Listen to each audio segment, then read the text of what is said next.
Hello everyone. So far, we have been talking about the history of Sanskrit poetics in the early and medieval phases. Now, what was happening to Sanskrit poetics during the colonial and the post-colonial phases? This is what we are going to explore in this lecture.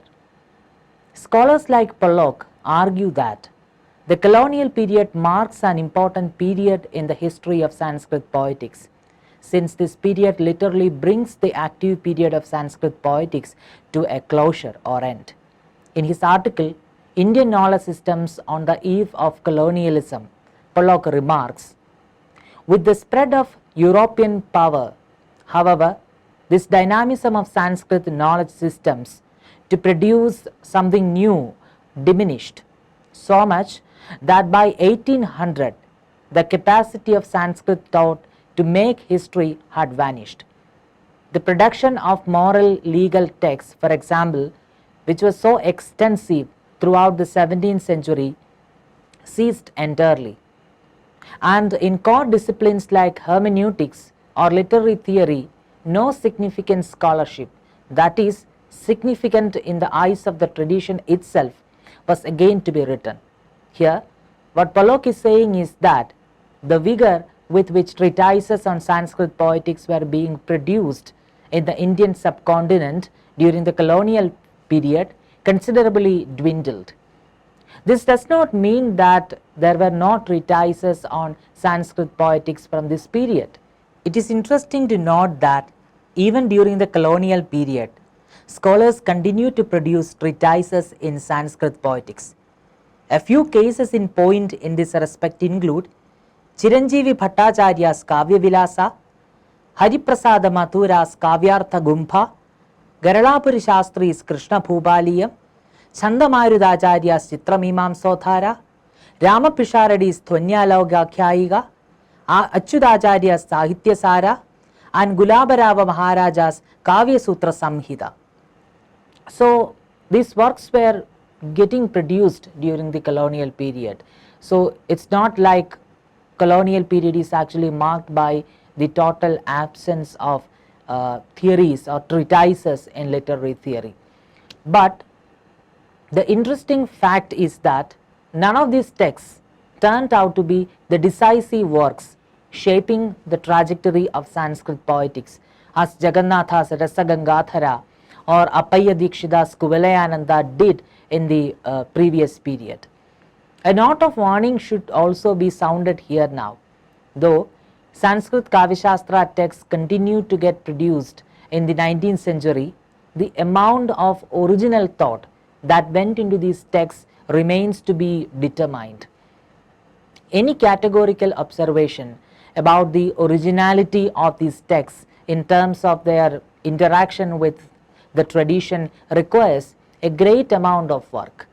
However, one thing we can say for certain is that none of these texts composed during the colonial period could become landmarks in the history of Sanskrit poetics, as Jagannatha's Rasagangathara or Appaya Dikshita's Kuvalayananda could do in the previous epoch.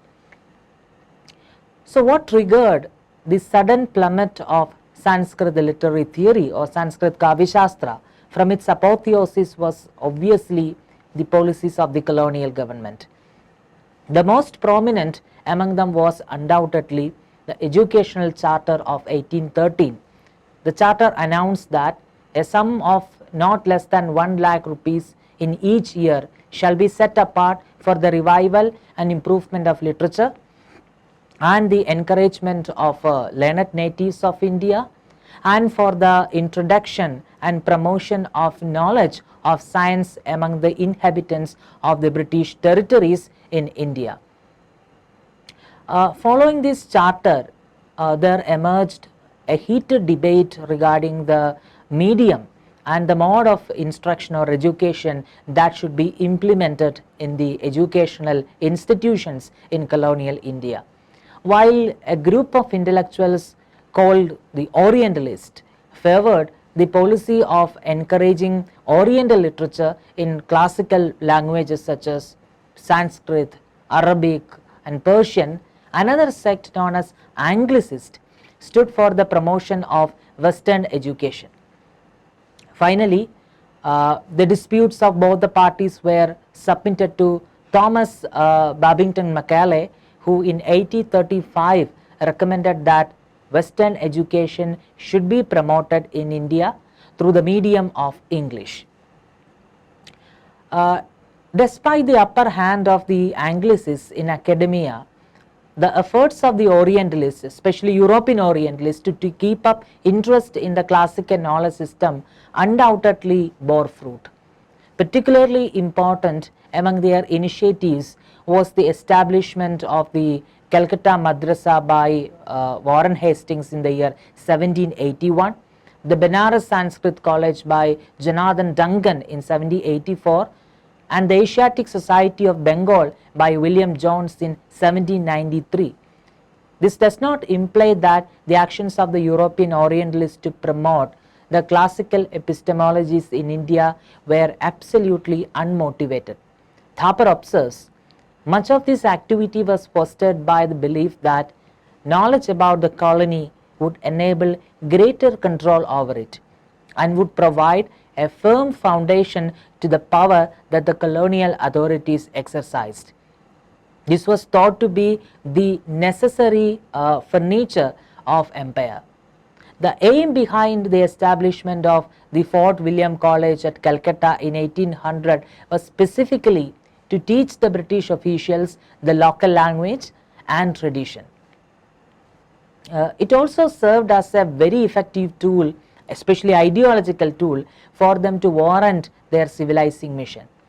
By presenting Sanskrit literature and other scholarly disciplines from what they call the Hindu period, the Orientalist historiographers indoctrinated the idea that early India marked the heyday of Indian civilization, and what followed the early Indian period, namely the medieval or the Muslim period, was a period of decadence and stagnation without any remarkable high points of cultural achievements.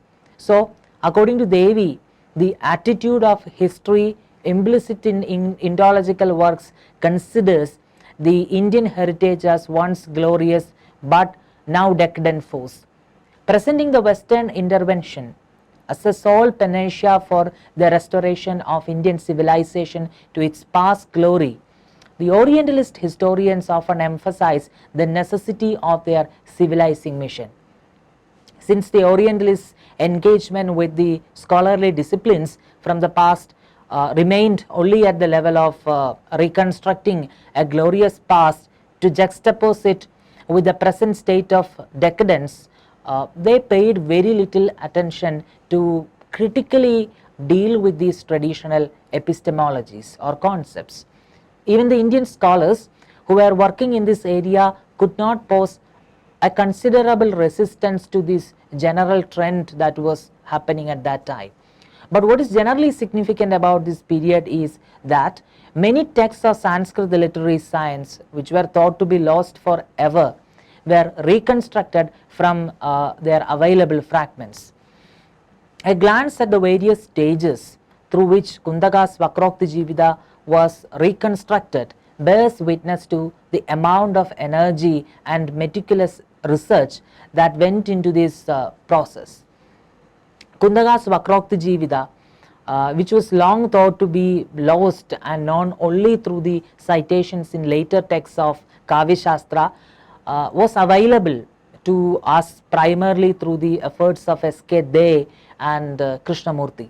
S.K. De brought out a copy of Kundaka's Vakrokti Jivita in 1923 based on two Devanagari manuscripts of a Malayalam manuscript, which was also lost at some point, from the Oriental Manuscripts Library in Madras. The manuscript seemed to have contained 4 chapters, but the last chapter in the manuscript broke off without any conclusion.